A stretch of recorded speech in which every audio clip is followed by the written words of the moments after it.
Hello, I am doctor लता अग्रवाल। आज हम BA part second paper 1 history of medieval India के विषय गियासुद्दीन बलबन 1266 से 1287 ईस्वी तक के बारे में अध्ययन करेंगे।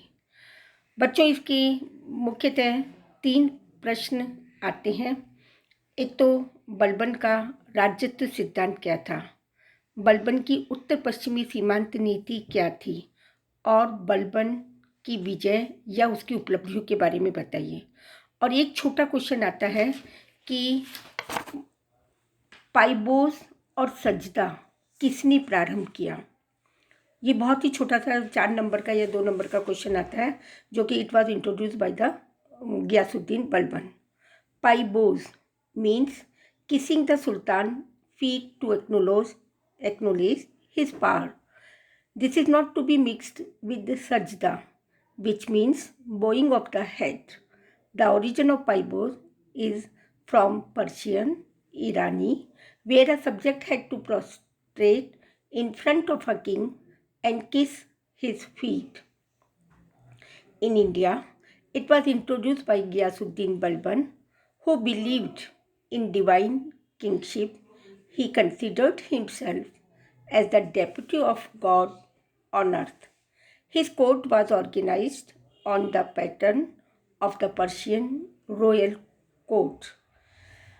पाइबोस एंड सजदा ये दोनों ही उसके राज्यत्व सिद्धांत के प्रतीक या प्रेरक और मुख्य सिद्धांत के रूप में आए।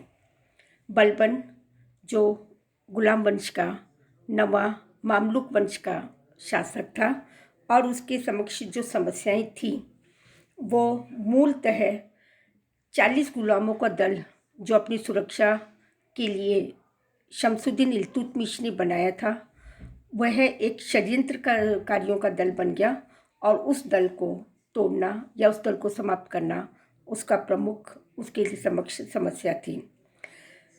एक समस्या मेवाती और दोआब के राजपूत भूमिपतियों की लूटमार को रोकने की थी। अगली समस्या राजपूताना बुंदेलखंड, बघेलखंड आदि में राजपूत शक्ति के पुनरुत्थान की थी। और अंतिम समस्या जो सबसे विकट समस्या थी, उत्तर पश्चिमी सीमा पर मंगोलों के निरंतर आक्रमणों से उसको सुरक्षित और संरक्षित करना था। और इसके अतिरिक्त बलबन का राज्यत्व सिद्धांत जो दिल्ली और उसके राज्यों को आंतरिक और बाहरी सुरक्षा शांति प्रदान करना था।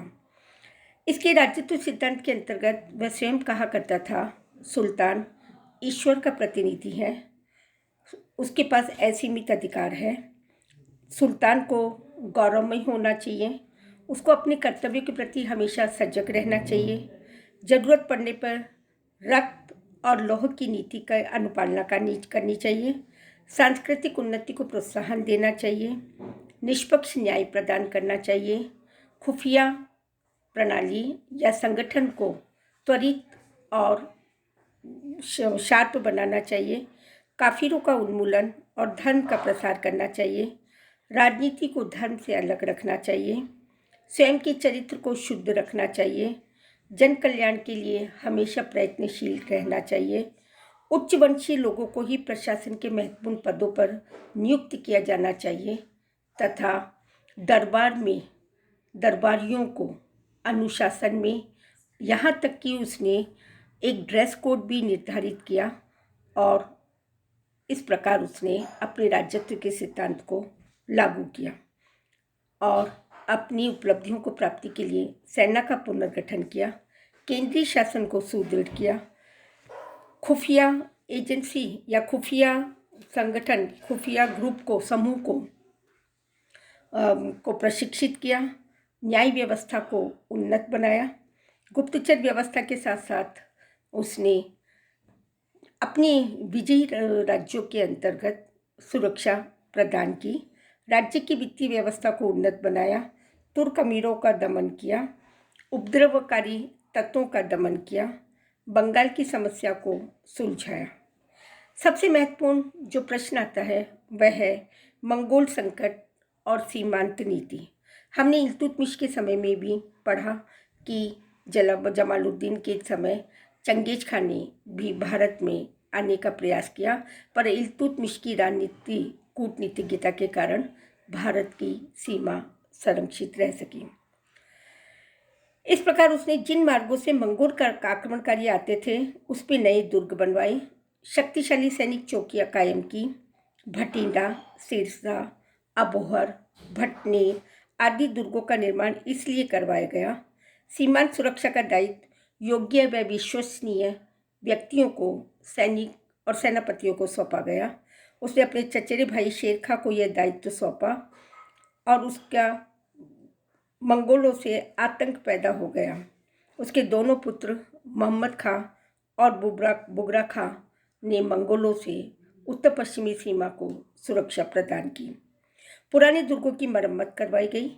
गुप्तचर व्यवस्था को कठोर या लागू किया गया। मंगोलों के अचानक आक्रमण का सामना करने की दृष्टि से बलबन ने साम्राज्य विस्तार की नीति को भी त्याग दिया। 1279 में मंगोलों ने पुनः आक्रमण शुरू कर दिए और आगामी 5 वर्ष तक बलबन ने मंगोलों का ऐसा सामना किया कि भविष्य में भारत की सीमा पर आक्रमण करने का साहस नहीं कर सके। इस प्रकार परंतु 1285 में तैमूर खां बलबन के पुत्र के नेतृत्व में मंगोलों ने पुनः आक्रमण किया। युवराज मोहम्मद खां ने उन्हें परास्त करके खदेड़ भी दिया था, परंतु उसका पुत्र मारा गया। इससे बलबन को गहरा सदमा पहुंचा और बलबन सीमांत की सुरक्षा में कोई कमी नहीं आने दी।